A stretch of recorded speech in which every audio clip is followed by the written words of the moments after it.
জঙ্গি যোগে জালে বাঙালি যুবক। বেঙ্গালুরু থেকে ধৃত বাদুড়িয়ার আশরাফুল মল্লিক।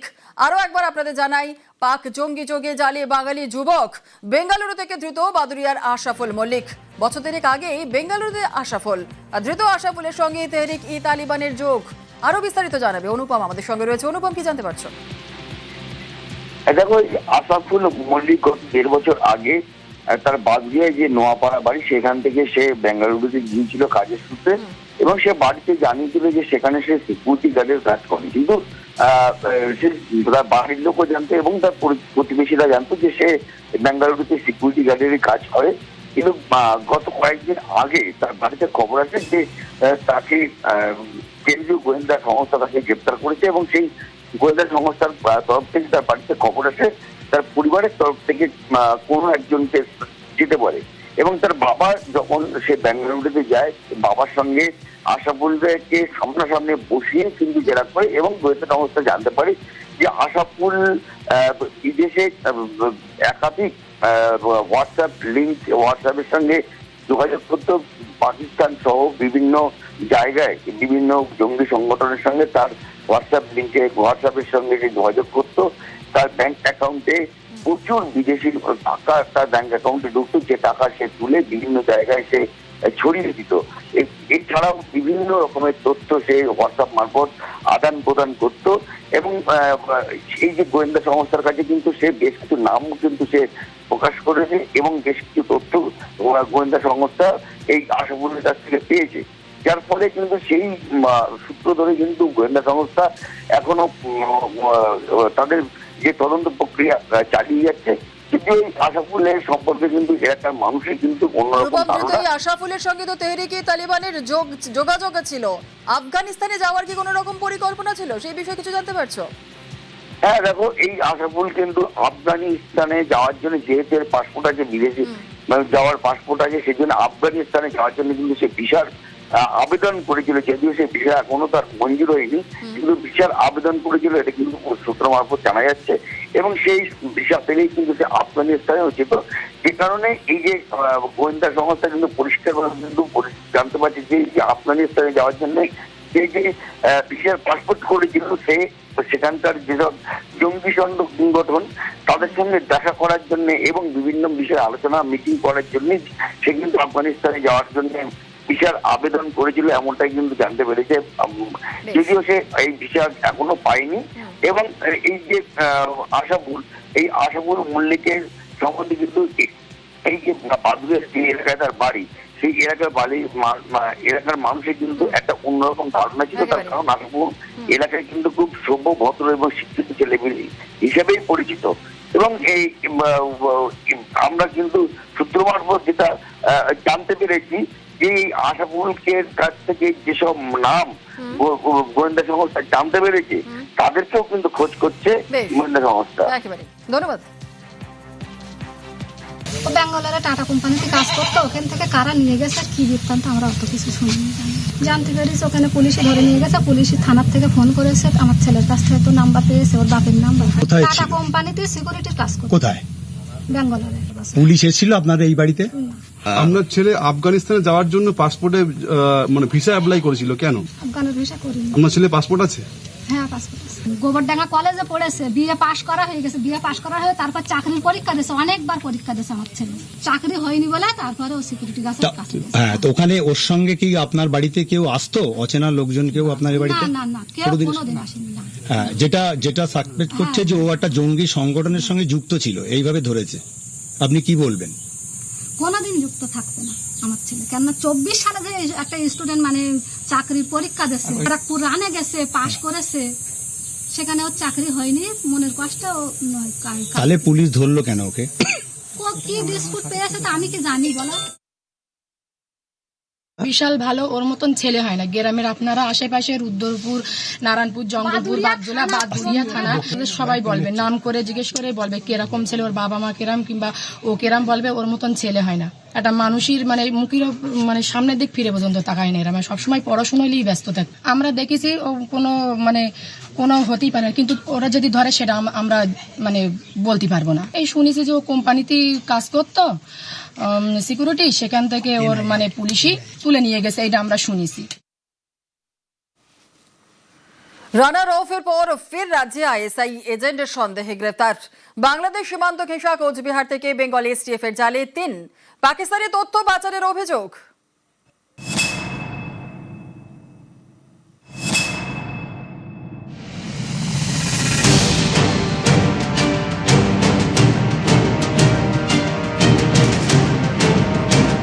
প্রথমে জঙ্গি হামিম মণ্ডল,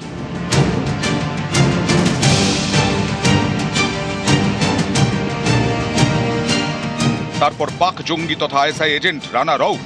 14 বছর নাম ভাড়িয়ে কলকাতায় ঘাপটি মেরেছিল সে।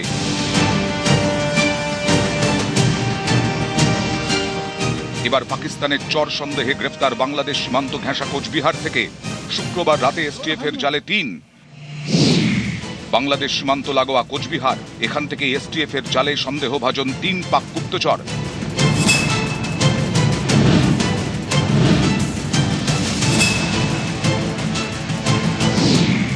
এসটিএফ সূত্রে দাবি এই 3 জন ভারতের সিম কার্ড বাংলাদেশ, নেপাল এবং পাকিস্তানে পাচার করত। সেই সিম কার্ড ব্যবহার করে জাতীয় নিরাপত্তা সংক্রান্ত গোপন তথ্য পাচার করত। জাল নোট চক্রের সঙ্গেও এরা জড়িত বলে গোয়েন্দাদের দাবি। আইএসআই এজেন্ট সন্দেহে ধৃত শফিকুলের শ্বশুরবাড়ি উত্তর দিনাজপুরের গোয়ালপুকুরের পাঞ্জিপাড়ায়। এই পাঞ্জিপাড়াতে রয়েছে বিএসএফ ক্যাম্প। আমাদের বিয়ে হওয়ার তো হয়ে গেল 12 বছর। আমার পরিবারে আমার বর, আমার ছেলে। বর কি বাংলাদেশ থেকে আসছিল, তারপর আপনাকে বিয়ে করছিল? না, সেটা তো আমি বলতে পারবো না। আমার স্বামী তো টোটো চালাচ্ছিল, কাপড় চাপড়ের ব্যবসা করছিল। আমাকে 1 টাকাও খরচা দেয় না। আমি মেশিন চালাই, আমি নিজে কাজ করি, পেট চালাই। 2 বছর থেকে আসছি। আইএসআই এজেন্ট সন্দেহে ধৃত আরেকজন রশিদুল হক কোচবিহারের দিনহাটার সাহেবগঞ্জের বাসিন্দা। সাহেবগঞ্জের কুটসাহাটে রশিদুলের বাড়ি।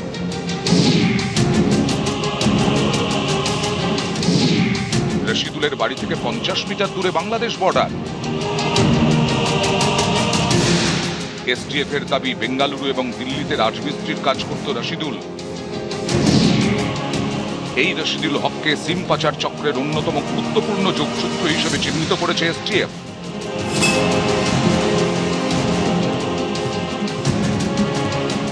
এমন এলাকা থেকে পাক গুপ্তচর সন্দেহে 3 জনকে গ্রেপ্তার করা হয়েছে, যেখান থেকে চিকেন স্নেকের দূরত্ব খুব বেশি নয়। উত্তর পূর্ব ভারতের অন্যতম strategic point chicken snake Siliguri corridor. বাংলাদেশে মৌলবাদের বাড়বাড়ন্তের ফলে দেশের এই অংশকে নিরাপদ রাখাটাই এখন বড় চ্যালেঞ্জ। কারণ চিকেন স্নেককে ঘিরে রয়েছে চীন, নেপাল, ভুটান, বাংলাদেশ। এই 4 আন্তর্জাতিক সীমান্তের 100 কিলোমিটারের মধ্যে চিকেন স্নেক। চিকেন স্নেক হাতছাড়া হলে ভারতের মূল ভূখণ্ডের সঙ্গে উত্তর পূর্ব ভারতের যোগাযোগ বিচ্ছিন্ন হয়ে যাবে। এই চিকেন স্নেকের কাছেই চরবৃত্তির মডিউল।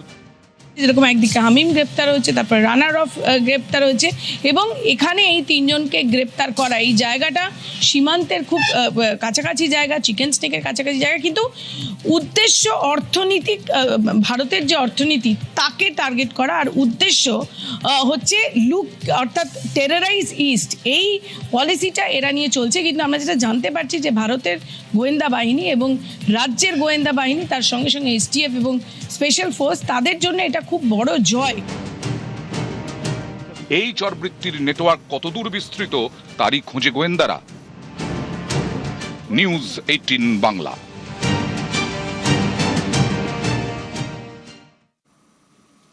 পাকিস্তানে বসে ভারতের সিম কার্ড ব্যবহার, হানি ট্র্যাপে হাতিয়ার সিম কার্ড, আর বাহিনীকে প্রলোভনের ফাঁদে ফেলে জাতীয় নিরাপত্তার গোপন তথ্য হাতানোর চেষ্টা। পাকিস্তানের এজেন্ডা বাস্তবায়নে ভারতে জাল নোটের কারবার। শত্রুদের পরিকল্পনায় জল ঢেলেছে এসটিএফ। কোচবিহারের জালে 3 ঘর শত্রু বিভীষণ।